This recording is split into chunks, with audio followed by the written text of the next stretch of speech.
Bangladesh cricket board మరియు ఆటగాళ్ల మధ్య చెలరేగిన తీవ్ర వివాదం ఇప్పుడు ప్రాణహాని తలపెట్టే స్థాయికి చేరుకుంది.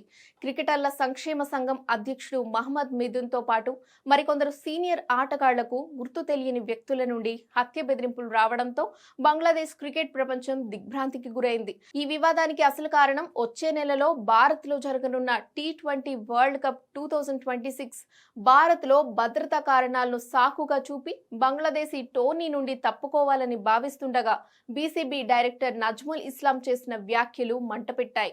ఒకవేళ జట్టు తప్పుకుంటే ఆటగాళ్లకు పైసా కూడా పరిహారం ఇవ్వాల్సిన అవసరం లేదని, అసలు వారు దేశం కోసం సాధించింది ఏమీ లేదని ఆయన ఎద్దేవా చేశారు. దీనికి నిరసనగా సీనియర్ ప్లేయర్లు ప్రాక్టీస్ సెషన్లతో పాటు బీపీఎల్ మ్యాచ్లను బహిష్కరించారు. ఈ నిరసనలకు నాయకత్వం వహిస్తున్న మహమ్మద్ మిథున్ను లక్ష్యంగా చేసుకొని ఆయన దేశానికి వ్యతిరేకంగా వ్యవహరిస్తున్నారంటూ వాట్సాప్ మరియు ఫోన్ కాల్స్ ద్వారా నిన్ను చంపేస్తామని హెచ్చరికలు పంపడం మొదలుపెట్టారు. తన సుదీర్ఘ కెరీర్ లో ఇలాంటి భయంకరమైన పరిస్థితిని ఎప్పుడు చూడలేదని, కేవలం ఆటగాళ్ల హక్కుల కోసం పోరాడుతున్న తనను ఇలా బెదిరించడం బాధాకరమని మిథున్ ఆవేదన వ్యక్తం చేశారు. ఈ గొడవ ముదరడంతో బంగ్లాదేశ్ క్రికెట్ బోర్డు ఎట్టకేలకు దిద్దుబాటు చర్యలు చేపట్టింది.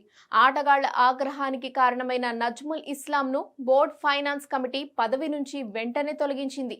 ఈ చర్యతో ఆటగాళ్లు కొంత శాంతించి జనవరి 16 నుంచి తిరిగి బీపీఎల్ మ్యాచ్ల్లో పాల్గొనడానికి అంగీకరించారు. అయితే ఆటగాళ్లకు వస్తున్న ఈ హత్య బెదిరింపుల అంశంపై బోర్డు తీవ్రంగా స్పందించింది. ఇది క్షమించరాని నేరమని పేర్కొంది. మరోవైపు భారత్లో భద్రత లేదంటూ వరల్డ్ కప్ మ్యాచ్లను శ్రీలంకకు మార్చాలని బంగ్లాదేశ్ పట్టుబడుతోంది. కానీ ఐసీసీ మాత్రం భారత్లో భద్రతకు ఎలాంటి డోకా లేదని, షెడ్యూల్లో మార్పు ఉండదని స్పష్టం చేసింది.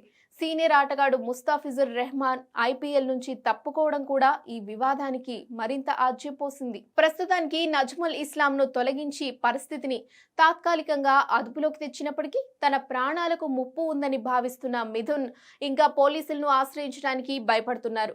ఈ అంతర్గత కలహాలు మరియు రాజకీయ ఒత్తిళ్ల మధ్య బంగ్లాదేశ్ క్రికెట్ భవిష్యత్తు ఇప్పుడు సందిగ్ధంలో పడింది.